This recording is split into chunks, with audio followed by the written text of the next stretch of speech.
ಸ್ವಯಂಪಾಕ ಅಭಿಮಾನಿಗಳಿಗೆ ಸ್ವಾಗತ.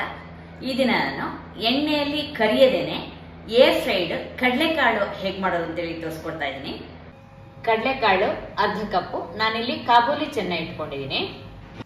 ಕಡಲೆಕಾಳು ನಾನು ಈಗಾಗಲೇ ರಾತ್ರಿ ಇಡೀ ನೆನೆ ಇಟ್ಟಿದ್ದೀನಿ. ಉಪ್ಪು ರುಚಿಗೆ ತಕ್ಕಷ್ಟು ನಾನಿಲ್ಲಿ 1 ಟೀ ಸ್ಪೂನ್ ಕಲ್ಲುಪ್ಪು ಇಟ್ಕೊಂಡಿದ್ದೀನಿ. ನೀರು ಸಹಿತ ಕಡಲೆಕಾಳನ್ನ ಬೇಯಿಕಿಡೋಣ. ಅದಕ್ಕೆ ಉಪ್ಪು ಹಾಕ್ಬಿಟ್ಟು 4 ವಿಷಲ್ ಕೂಗಿಸ್ಕೊಳ್ಳೋಣ. ಮೀಡಿಯಂ ಊರಿನಲ್ಲಿ 4 ವಿಷಲ್ ಕೂಗಿಸ್ಬಿಟ್ಟು ಮೆತ್ತಗೆ ಬೇಯಿಸ್ಕೊಂಡಿದ್ದೀನಿ.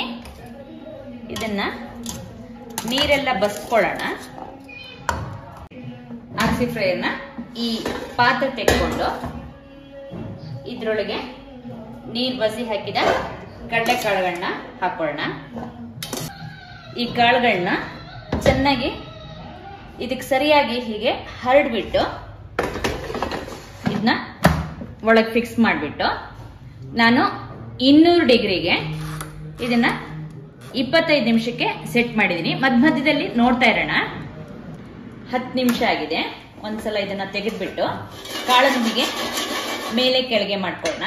ಮತ್ತೆ ಇದನ್ನ ಫಿಕ್ಸ್ ಮಾಡೋಣ. ಒಂದೊಂದ್ಸಲ ಈ ಪಂಜಾಬ್ ಕಡಲೆ ಇದೆಯಲ್ಲ, ಇದು ಹೊಟ್ಟುತ್ತೆ, ಶಬ್ದ ಆಗತ್ತೆ, ಡಬ್ಬ ಅಂತ ಹೆದರು ಆಗತ್ತೆ ಇಲ್ಲ. ಈಗ ನಾನು ಇದನ್ನ ಇಟ್ಟು 20 ನಿಮಿಷದ ಮೇಲಾಗಿದೆ. ಈಗ ನೋಡಿ ಶಬ್ದ ನೋಡಿ, ನಿಮಗೆ ಕಣ ಕಣ ಅಂತ ಬರ್ತಾ ಇದೆ, ಅಂದ್ರೆ ಇದು ಆಗಿದೆ. ಒಂದನ್ನು ನೀವು ಬೇಕಾದ್ರೆ ತಿಂದ್ಬಿಟ್ಟು ನೋಡ್ಕೊಳ್ಳಿ. ಗೊರಿಗೆರಿಯಾಗಿ ಬಂದಿದೆ, ಸಾಕು. ಈಗ ನಂಗೆ ಇಲ್ಲಿ 21 ನಿಮಿಷಕ್ಕೆ ಈ ಕಾಳು ಆಗಿದೆ.